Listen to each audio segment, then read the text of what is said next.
Earlier, the senator asked, "Upon what meat does this our Caesar feed?" Had he looked 3 lines earlier in Shakespeare's Caesar, he would have found this line, which is not altogether inappropriate.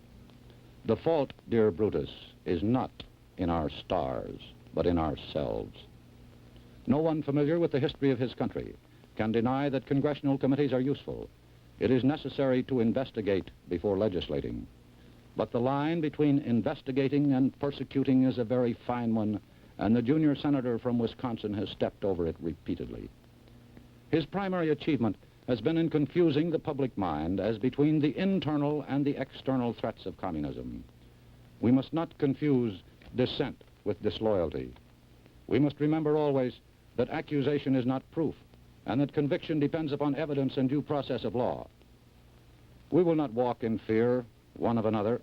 We will not be driven by fear into an age of unreason if we dig deep in our history and our doctrine, and remember that we are not descended from fearful men, not from men who feared to write, to speak, to associate, and to defend causes that were for the moment unpopular.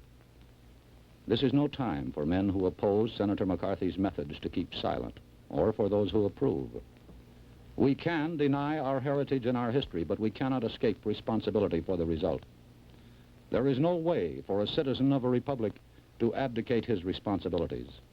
As a nation, we have come into our full inheritance at a tender age. We proclaim ourselves, as indeed we are, the defenders of freedom wherever it continues to exist in the world. But we cannot defend freedom abroad by deserting it at home. The actions of the junior senator from Wisconsin have caused alarm and dismay amongst our allies abroad and given considerable comfort to our enemies. And whose fault is that? Not really his.